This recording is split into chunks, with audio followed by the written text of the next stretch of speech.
Hello friends, Pandian ஸ்டோரில் என்ன நடக்குதுன்னு பார்க்கலாம் வாங்க. அடுத்தடுத்த சுவாரஸ்யங்களை தெரிஞ்சுக்க இந்த வீடியோவை ஸ்கிப் பண்ணாமல் கடைசி வரைக்கும் பாருங்கள். இப்போ முத்துவேல் சொல்லிடுறாங்க, வடிவு நீ குமார் கல்யாண விஷயமா எதுவும் பேசாதம்மா. சக்திவேல் விருப்பப்படி யாரை கல்யாணம் பண்ணி இந்த வீட்டுக்கு மருமகளாக கூட்டிகிட்டு வரணுமோ கூட்டிகிட்டு வரட்டும். அவன் பக்கம் நம்ம துணையாக நிற்போம். சரியா? யாரும் இதில் தடங்கள் செய்யவே வேண்டாம் அப்படின்னு சொல்லிட்டு எங்கள் முத்துவேல் சொல்கிறாங்க. உடனே சக்தியில் இருந்துட்டு, சரிங்கண்ணே, கல்யாணத்துக்கு ஒரே ஒரு நாள் தான் இருக்குது, அதுக்குள்ளே நான் எல்லா வேலையும் முடிச்சு ஆகணும். உங்களுக்கு உடம்பு முடியாமல் போனதுனால எந்த வேலையும் செய்ய முடியல. ஆனால் நீங்கள் ரெஸ்ட் எடுங்கண்ணே, நான் அதுக்கான வேலையை பார்க்குறேன் அப்படின்னு சொல்லிட்டு நம்ம குமாரும் சக்திவேலும் எழுந்திரிச்சு போயிடுறாங்க. நம்ம வடிவு இருந்துட்டு முத்துவேல்கிட்ட, ஏங்க அந்த பொண்ணு இந்த வீட்டுக்கு அதாவது மருமகளாக வந்தால் நல்லா இருக்குமாங்க. அந்த பொண்ணோட வசதி அதெல்லாம் நான் எதுவுமே பேசலைங்க. அவங்க அம்மா பாக்கியத்தை பற்றி நம்ம எல்லாருக்குமே தெரியும். அவங்கக்கிட்ட நம்ம சிக்கிக்கிட்டோம் அப்படின்னா அதுக்கப்புறம் நம்ம மீளவே முடியாது. தேவையில்லாமல் தொட்டதுக்கெல்லாம் சண்டை போடுவாங்கங்க. அது மட்டும் இல்லாமல் அந்த அம்மாவோட புத்தியே சுத்தமாக சரியில்லை. எனக்கு என்னமோ இதில் துளி கூட விருப்பம் இல்லைங்க. அதுக்கப்புறம் குமார் மட்டும் சிக்கின மாதிரி இல்லை, இந்த குடும்பமே சிக்கின மாதிரி தான். ஏன்னா அந்த அம்மாவோட ஒட்டுமொத்த டோட்டல் கேரக்டரே அது சரியில்லை. அவங்க எப்படி சொல்கிறது? உடனே முத்துவேல் இருந்துட்டு, எங்கள் பாரு வடிவு, நீ எப்படியும் சொல்ல வேண்டாம், நடக்கிறது நடக்கட்டும், பார்த்துக்கலாம் விடு. அந்த அம்மா என்ன பெரிய ஆளா, பார்த்துடலாம் விடு அப்படி சொல்லிட்டு முத்துவேல் எழுந்திரிச்சு போயிடுறாங்க. நம்ம மாறி இருந்துட்டு, ஏங்கா இப்படி பேசுகிறீங்க? அந்த அம்மாவை விடுங்க. ஆனால் அந்த முத்துசுடர் ரொம்ப நல்ல பொண்ணு தானே, பார்க்குறதுக்கு லட்சணமாக இருக்கா. அந்த பொண்ணு நல்ல பொண்ணாக தான் இருக்கும்னு நான் நினைக்கிறேன். குமாரோட வாழ்க்கை நல்லபடியாக அமையும்க்கா அப்படி சொல்லிட்டு எங்கள் மாரியுமே போயிடுறாங்க. இப்போது இன்னொரு சைடு நம்ம அரிசி கார்த்திகேயன்கிட்ட யூஸ்வலாக அப்படியே டெய்லியுமே ரெகுலராக பேச ஆரம்பிச்சிட்டாங்க. அதாவது நம்ம கார்த்திகேயன் லவ் பண்ணுறாங்க அப்படின்றது நம்ம எல்லாருக்குமே தெரியும். அரசி சின்னதாக ஸ்மைல் மட்டும்தான் பண்ணுறாங்க. அதுவும் கார்த்திகேயன் முன்னாடியெல்லாம் எதுவும் பண்ணுறது கிடையாது. அதாவது அரசியோட மனசுக்குமே கார்த்திகேயனை பிடிச்சிருக்கு. அதையும் தாண்டி நம்ம அரசி ஒரு வேளை அவங்க மனசில் காதல் பண்ணணும், லவ் பண்ணணும் அப்படின்ற ஒரு ஆசை வந்தாலுமே கண்டிப்பாக கார்த்திகேயன்கிட்ட இது விஷயமா அவங்க பேசவும் மாட்டாங்க. அவங்க ஒரு வேளை லவ் ப்ரப்போஸ் பண்ணாலுமே அதை அக்செப்ட் பண்ண மாட்டாங்க. ஏன்னா அவங்களால எந்த ஒரு பிரச்சனையும் நம்ம குடும்பத்துக்கு வந்துடக்கூடாதுன்னு அரசி ரொம்ப உறுதியாக தெளிவாக இருக்காங்க. ஏற்கனவே நடந்த பிரச்சனையினால் நம்ம வீட்டில் உள்ளவங்க எல்லாருமே ரொம்ப ரொம்ப கஷ்டப்பட்டாங்க.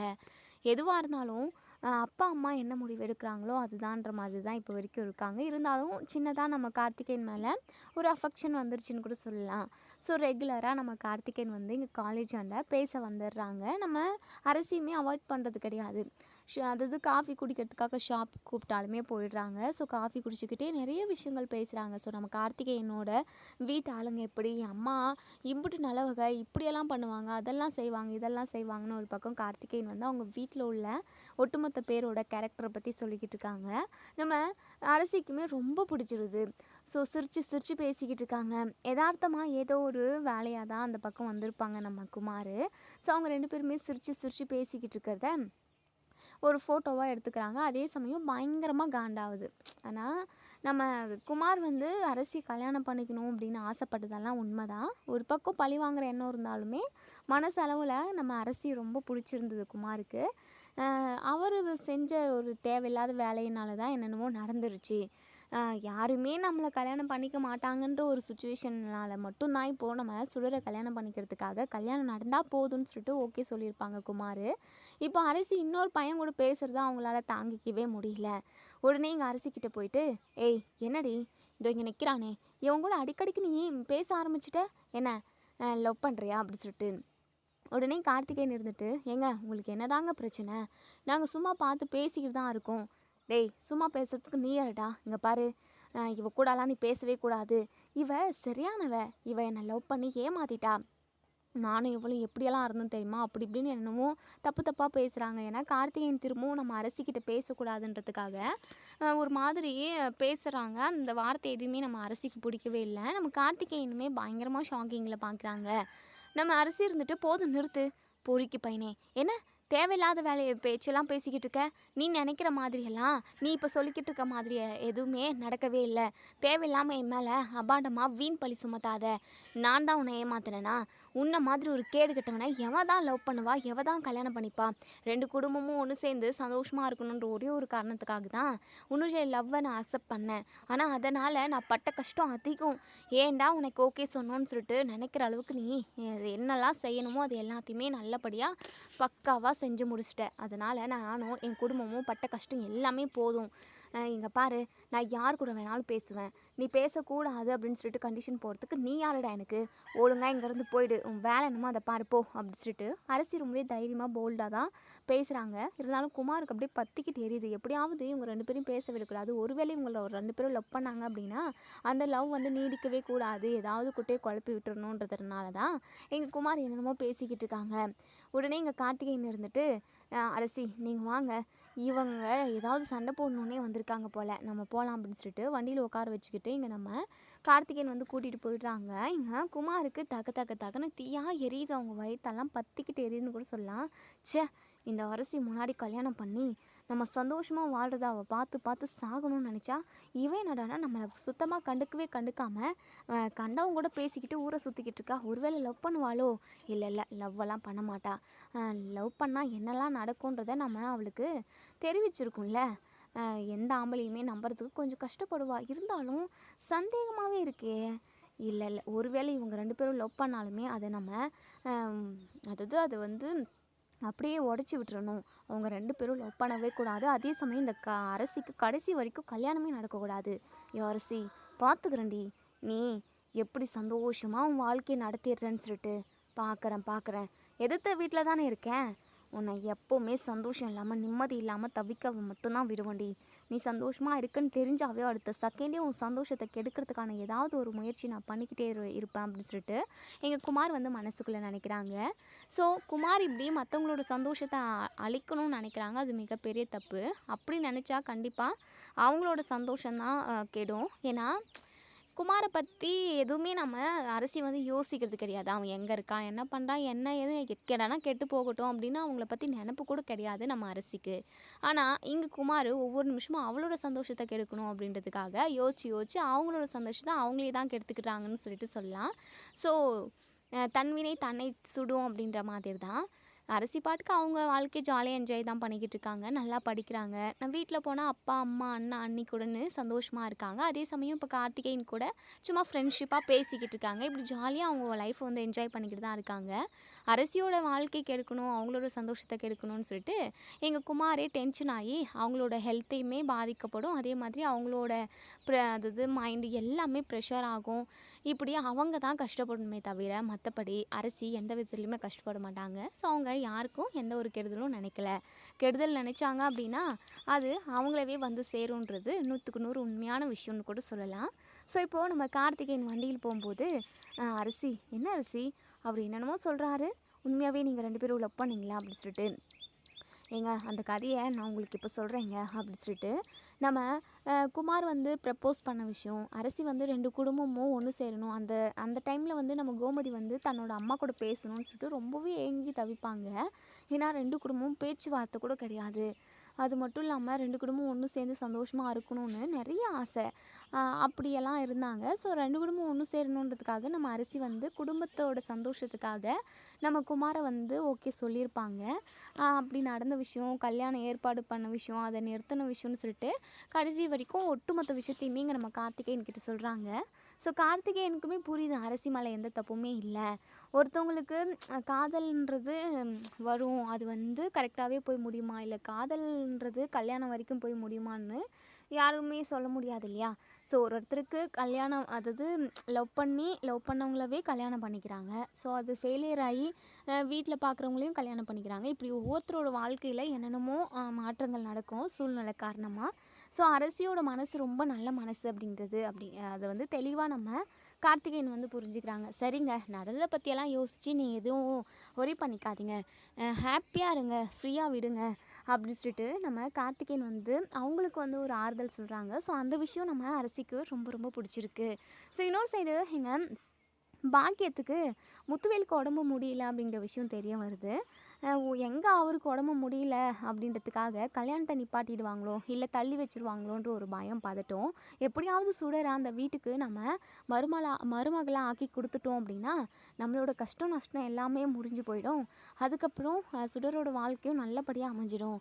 ஐயோ, அந்த பெரிய சம்மந்திக்கு வேற உடம்பு முடியலன்னு சொல்கிறாங்க. சரி, என்ன ஏதுன்னு சொல்லிட்டு ஃபோனை போட்டு விசாரிப்போம் அப்படின்னு சொல்லிட்டு சக்திவேலுக்கு தான் கால் பண்ணுறாங்க.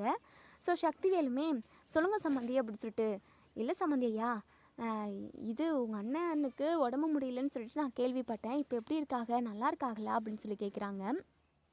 நம்ம சக்தி இருந்துட்டு அதெல்லாம் நல்லா இருக்காரு. ஆமாங்க சம்மந்தி ஐயா, கல்யாண ஏற்பாடெல்லாம் நடந்துக்கிட்டு இருக்கா இல்லை அதை அப்படியே நிறுத்தி வச்சுட்டேலா அப்படின்னு சொல்லி கேட்கவும், என்னங்க நீங்கள் அது எப்படிங்க குறித்த டேட்டில் கல்யாணத்தை நடத்தாமல் நிப்பாட்டி வைக்கிறது? கல்யாணமெல்லாம் நடக்குங்க, நீங்கள் எதை நினச்சி கவலைப்படாதீங்க.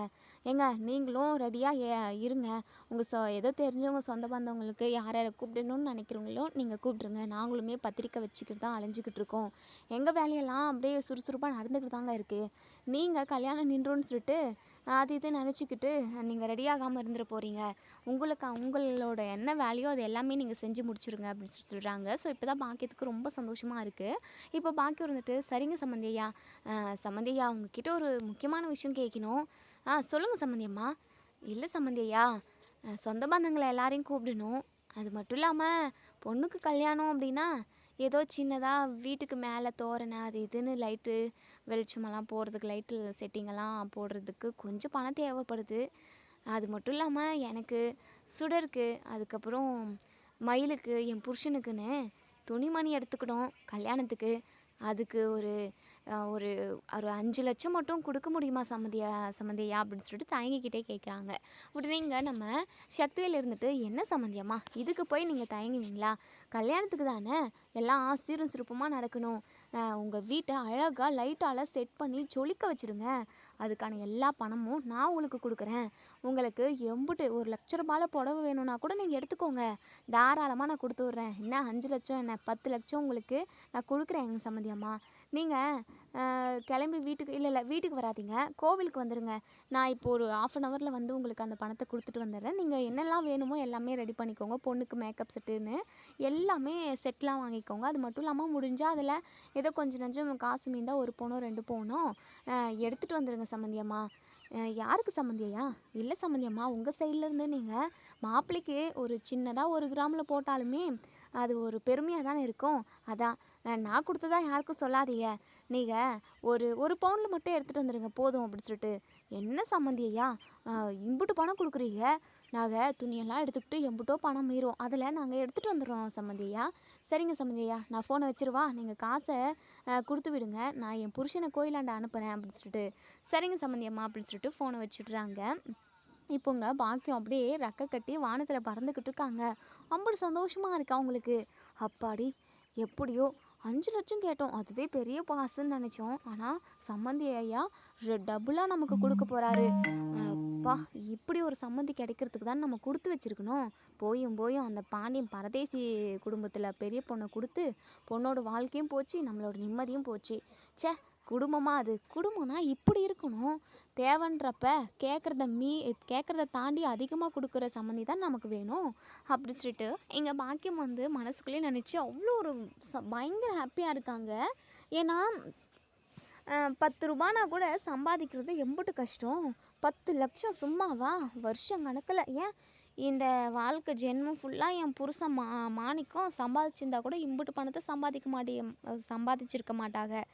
எப்படியோ சுடரோட நல்ல நேரம், அவளால் தான் இன்றைக்கி நம்மளும் சந்தோஷமாக இருக்க போகிறோம் அப்படி சொல்லிட்டு பயங்கர ஹாப்பியாக இருக்காங்க. இப்போது இங்கே மயில் வராங்க. என்னம்மா முகத்தில் பெட்ரமாஸ் லைட் எரிஞ்சிக்கிட்டு இருக்கு அப்படி சொல்லிட்டு. ஏய் மயில், கிளம்பு போயிட்டு ஃப்ரெஷ்ஷப் ஆகிட்டு வந்துடுறி, நம்ம எல்லாருமே இன்றைக்கி ஜவுளி கடைக்கு போக போகிறோம். என்னம்மா எதுக்கு? என்னடி பேசுகிற? நாளைக்கு கல்யாணத்தை வச்சுக்கிட்டு இப்படி தான் பேசுகிறதா? நம்ம எல்லாருக்கும் துணிமணி எடுத்துப்போம், அதுக்கப்புறமா வீட்டெல்லாம் அலங்காரம் பண்ண சொல்லி ஆள்கிட்ட சொல்லிவிட்டு பணத்தை கொடுத்துட்டா அவங்க வீட்டெல்லாம் அலங்காரம் பண்ணிடுவாங்க.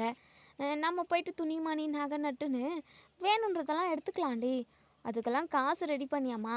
ஏய், அதெல்லாம் காசெல்லாம் ரெடி பண்ணிட்டேன்டி. எப்படிம்மா, யாருக்கிட்டையாவது கடன் வாங்கினியா? என் கா என்னுடைய கல்யாணத்துக்கே 50,000 கடன் வாங்கி இன்னுமே அந்த கடனை கழிக்காமல் இருக்க. யாரும்மா உனக்கு கடன் கொடுத்தா? அம்மா எம்புட்டு பணம் வச்சுருக்க? 10,000 20,000 சுடருக்கு எப்படிம்மா காசு இது புடவை 20,000 வச்சுன்னு சுடருக்கு நமக்கு எல்லாருக்கும் எப்படிம்மா எடுக்கிறது அப்படின்னு சொல்லி கேட்கவும், ஏய் மயிலு, அதெல்லாம் கவலையே படாதடி, என்கிட்ட சொலையா 10,00,000 இருக்குது அப்படின்னு சொல்லிட்டு. என்னம்மா சொல்கிற? அம்புட்டு பணம் உனக்கு எப்படி வந்தது? எல்லாம் சம்மந்தி ஐயா தான் கொடுத்தாரு. அம்மா எதுக்காகம்மா அவங்கக்கிட்டலாம் கை நீட்டி காசு வாங்குற? அவங்களோட கடமை பொண்ணுக்கும் உனக்கும் புடவை எடுத்து கொடுக்குறது மட்டும்தான். மற்றபடி நமக்கெல்லாம் நம்மளே தானே எடுக்கணும். ஏம்மா இப்படி கொஞ்சம் பிசுனாரியாக இருக்க? அவங்கக்கிட்டலாம் எதுக்காக வாங்குற? பின்ன கஞ்ச பிசுனாரியாக இல்லாமல் வேற என்னடி? அப்படியே வாரி வளலாக இருக்கட்டுமா? எங்க நம்மக்கிட்ட என்ன அப்படியே பீரோவில் ரூம்லன்னு எல்லாம் பணம் கொட்டி கிடக்குதா? இல்லை மரம் தான் நம்ம நடு வீட்டில் நட்டு வச்சுருக்கோமா? இங்கே பாருடி, ஏதோ வர வரைக்கும் லாபம்னு சொல்லிட்டு சந்தோஷமாக வாங்கிக்கிட்டு போக வேண்டியது தான்.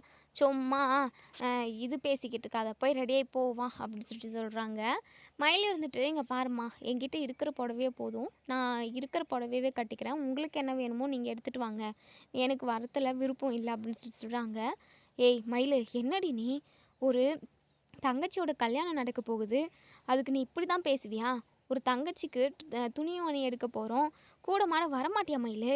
என்ன மயில், சுடருக்கு இம்புட்டு பெரிய வாழ்க்கை, வசதியான வாழ்க்கை அமைதுன்னு சொல்லிட்டு பொறாமையாக இருக்கா? அம்மா என்னம்மா பேசிக்கிட்டு இருக்க? அப்படியெல்லாம் எனக்கு ஒன்றுமே கிடையவே கிடையாது. இங்கே பாரு, சுடரோட சந்தோஷம் தான் எனக்கு ரொம்ப முக்கியம். அவளோட சந்தோஷமே இல்லைன்றப்போ இந்த ட்ரெஸ்ஸு ஜுவல்லு அதெல்லாம் எதுக்காக? எனக்கு எதுவும் வேண்டாம் எனக்கு அப்படின்னு சொல்லி சொல்கிறாங்க. யாரடி சொன்னா சுடருக்கு சந்தோஷம் இல்லைன்னு சொல்லிட்டு? அவள் சந்தோஷமாக தான் இருக்கா. அவளுக்கு தான் பிடிக்கலன்னு சொல்லிட்டு நீ கஷ்டப்பட்டுக்கிட்டு இருக்க. இங்கே பாரு, கிளம்பி வானா வந்து தான் ஆகணும் அப்படின்னு சொல்லி சொல்கிறாங்க. ஸோ இப்போது நம்ம பாக்கியம் ஃபேமிலியில் இருக்கிற எல்லாருமே இப்போது ட்ரெஸ் கடைக்கு தான் போகிறாங்க. ஸோ நம்ம சுடருக்கு மட்டுமே ஒரே ஒரு சாரியை 5,00,000 அதாவது செலக்ட் பண்ணுறாங்க. நம்ம சுடர் வந்துட்டு, அம்மா என்னம்மா புடவையில் இம்புட்டு ரேட் போட்டிருக்கு, அம்மா இம்புட்டு காசு கொடுத்து ஒரு புடவைய கட்டணுமா? வேண்டாம்மா, எனக்கு இம்புட்டு இதிலலாம் வேண்டவே வேணாம், ஒரு 5,000 10,000 எடுத்து கொடு, அதுவே அதிகம் தான் அப்படின்னு சொல்லி சொல்கிறாங்க. ஸோ உடனே எங்கள் பாக்கியம் இருந்துட்டு, ஏய் சுடரு, இப்படி கஞ்சத்தனமாக இருக்காதுடி, நீ பெரிய வீட்டுக்கு வாக்கப்பட்டு போக போகிறடி, இதெல்லாங்க சல்லி காசு தான், நீ எடு எடு பார்த்துக்கலாம். அம்மா காசுக்கு என்னம்மா பண்ணுவ? ஏய் அதெல்லாம் நான் பார்த்துக்கிறேன் எடுடி அப்படின்னு சொல்லிட்டு இப்போ 5,00,000 ஒரு புடவையை செலக்ட் பண்ணுறாங்க பாக்கியம். ஸோ இதுதான் நீ கல்யாணத்துக்கு கட்டிக்கணும் அப்படின்ற மாதிரி சொல்கிறாங்க. இப்போது இங்கே நம்ம மயிலுக்கு சுத்தமாக பிடிக்கவே இல்லை இங்கே பாக்கியம் பண்ணிக்கிட்டு இருக்கிற ஒவ்வொரு விஷயமும். அதுக்கப்புறம் இன்னும் 5,00,000 இருக்கா, மாப்பிள்ளைக்கு ஒரு பவுன் எடுத்துகிட்டு வர சொல்லியிருப்பாங்க நம்ம சக்திவேல். ஸோ ஒரு பவுனை எடுத்துக்கிறாங்க, மீதி அது 1,00,000 1,50,000 ஆகுது. ஸோ மீதி 4,00,000 3,00,000 தான் இருக்குது. ஸோ அந்த 3,00,000 இங்கே மயிலுக்கு 50,000 புடவை, நம்ம மாணிக்கத்துக்கு அப்படி இப்படின்னு சொல்லிட்டு மொத்த பணத்தையும் செலவழிச்சிடுறாங்க. ஸோ நகை கடையில் இப்போ சுடரோட கழுத்தும் சும்மா இருக்குது, சரி அவளுக்கு ஒரு பவுன் எடுத்துப்போம் அப்படின்னு சொல்லிட்டு இங்கே நம்ம பாக்கியம் வந்து நினைக்கிறாங்க. ஸோ சுடருக்கு ஒரு பவுன் எடுக்கிறாங்க, அது ஒரு 1,50,000 ஆகுது. ஸோ கேடிஎம் எடுக்கிறதுனால ஸோ 1,50,000 ஆகுதா. இப்போ அந்த காசு வந்து அவங்கக்கிட்ட இல்லை. ஐயோ என்ன பண்ணுறது, அம்புட்டு பணத்தையும் செலவு பண்ணிட்டோமே, சம்மந்தியை கேட்டால் கொடுக்க போகிறாரு, அவர் தான் பணத்தை பதுக்கி வச்சுக்கிட்டு இருக்காருல்ல அப்படின்னு சொல்லிட்டு சக்திவேலுக்கு கால் பண்ணுறாங்க. சொல்லுங்கள் சம்மந்தியம்மா. சம்மந்தியா எங்கே சம்மந்தியா இருக்கீங்க அப்படின்னு சொல்லி கேட்கவும், இப்போ தான் வீட்டுக்கு போய்கிட்டு இருக்கேன் அப்படின்னு சொல்லி சொல்கிறாங்க. இல்லை சம்மந்தி ஐயா, நீங்கள் கொடுத்த காசு பத்தலை. என்ன சொல்கிறீங்க நீங்கள், அம்புட்டு பணத்தையும் செலவு பண்ணிட்டியாலா அப்படின்னு சொல்லி கேட்கவும், ஆமாம் சம்மந்தி ஐயா, பொண்ணுக்கே 5,00,000 புடவை எடுத்திருக்கோம். என்ன 5,00,000மா? என்னம்மா சொல்கிறீங்க? ஆமாம் சம்மந்தி ஐயா, உங்கள் வீடு எம்புட்டு பெரிய வீடு, நீங்கள் எம்புட்டு பெரிய பணக்காரவங்க, அப்படி ஒரு வீட்டுக்கு மருமகளாக வரா அப்படின்னா கொஞ்சம் காஸ்ட்லியாக எடுக்கணும்ல, அதுக்காக தான் சம்மந்தி ஐயா அப்படின்னு சொல்லிட்டு. சரி சரி, நான் ஒரு ஆள் விட்டு என்னுடைய கார்டு கொடுத்து அனுப்புகிறேன், அந்த கார்டிலேருந்து உங்களுக்கு எம்புட்டு பணம் வேணுமோ எடுத்துக்கோங்க அப்படின்னு சொல்லி சொல்கிறாங்க. ஸோ இப்போது இங்கே நம்ம பாக்கியம் இருந்துட்டு சரிங்க ஐயா அப்படின்னு சொல்லிட்டு சக்திவேல் வந்து ஒரு ஆள் விட்டு விட்றாங்க. ஸோ அந்த கார்டை எடுத்துன்னு வந்து இங்கே நம்ம பாக்கியத்துக்கிட்ட கொடுக்குறாங்க. ஸோ பாக்கியமும் ஒரு பவுனு பிள்ளைக்கு பத்துமா என்ன, காதுக்கு கம்மல், அதுக்கப்புறம் 3 பவுனில் நெக்லேஸு, ஒரு 5 பவுனில் ஆரம், கால் செயின், அதுக்கப்புறம் இதெல்லாம் எடுத்துக்கலாம், அவர் தான் கார்டே கொடுத்து அனுப்பிட்டாரே, நிறைய பணம் வச்சுருப்பார் போல் அப்படின்னு சொல்லிட்டு இங்கே நம்ம சுடருக்கு நிறைய நகைகளும் அதுக்கப்புறம் தங்கத்திலே வளையல், தங்கத்தில் கொலுசுன்னு சொல்லிட்டு ஒரு 20 லட்ச ரூபாவை காலி பண்ணிடுறாங்க. நம்ம சுடருக்கு நிறைய நகை எடுத்துடுறாங்க. அம்மா எதுக்காகம்மா இம்புட்டு நகை, எனக்கு இதெல்லாம் வேண்டாமா அப்படின்னு சொல்லிட்டு, ஏய் சுடரு அமைதியாரிடி, உன் மாமனார் தான் காடை கொடுத்து அனுப்பியிருக்காரு. இந்த காடில் உள்ள ஒட்டுமொத்த காசையுமே செலவு பண்ணாதான் அவருக்கு மரியாதையாக இருக்கும் அப்படின்னு சொல்லிட்டு, அதில் 25 லட்சம் இருந்திருக்கோ என்னவோ, 20 லட்சம் காலி பண்ணிட்டாங்க. ஸோ 5 லட்சம் இருக்குது. இந்த 5 லட்சம் எவ்வளோ இருக்குது நாங்கள் அவங்கக்கிட்ட கேட்கவும், கார்டில் செக் பண்ணி பார்க்கவும், அதில் இன்னும் 5 லட்சம் இருக்குது அப்படின்னு சொல்கிறாங்க. சரி இதே எதுக்காக விட்டு வைக்கணும், நமக்கும் நம்ம புருஷனுக்கும் ஆளுக்கு 2 பவுன் எடுத்துப்போம் அப்படின்னு சொல்லிட்டு நகையாகவே எடுத்து குவிச்சிக்கிறாங்க. சரி சம்மந்தியை நேரில் பார்த்தே பேசிட்டு வந்துடுவோம் அப்படின்னு சொல்லிட்டு, நம்ம சுடருக்கு எடுத்த நகை, ட்ரெஸ்ஸு, அதுக்கப்புறம் அவங்களுக்கு எடுத்த நகை, ட்ரெஸ் எல்லாத்தையுமே எடுத்துக்கிட்டு நம்ம மாணிக்கமும் பாக்கியமும் நம்ம சக்திவேலோட வீட்டுக்கு தான் போகிறாங்க.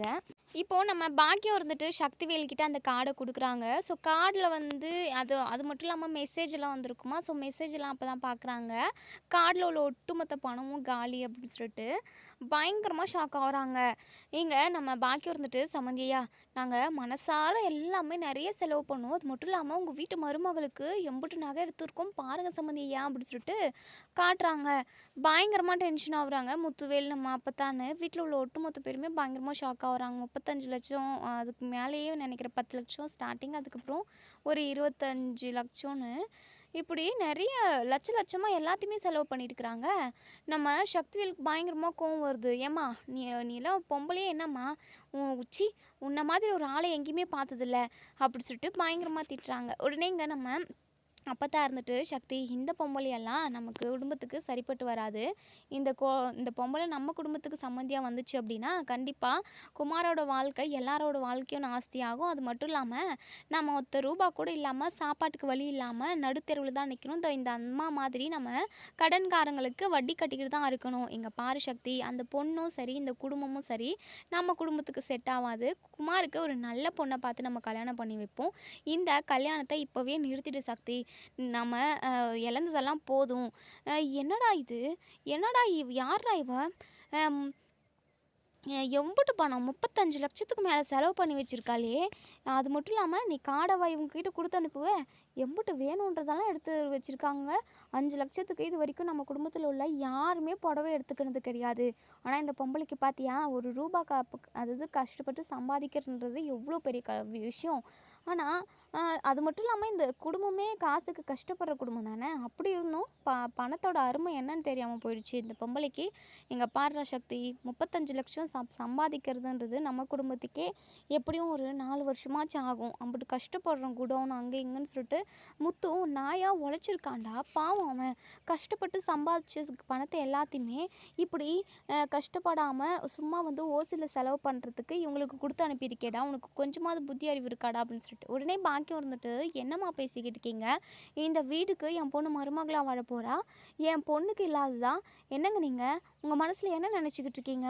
இங்கே பாருங்கள், இந்த கல்யாணம் மட்டும் நடக்கலை அப்படின்னா நான் போலீஸில் கம்ப்ளைண்ட் கொடுப்பேன் அப்படின்னு சொல்லிட்டு. உடனே நம்ம அப்பத்தான் பாத்தியா சக்தி போலீஸ்க்கு போகிறாங்களாம். இன்னும் கல்யாணம் ஆகி அவங்க பொண்ணு இந்த வீட்டுக்கு மருமகளாகவே வரல, அதுக்குள்ளவே போலீஸு கேஸுன்னு இழுத்து விட பார்க்குது.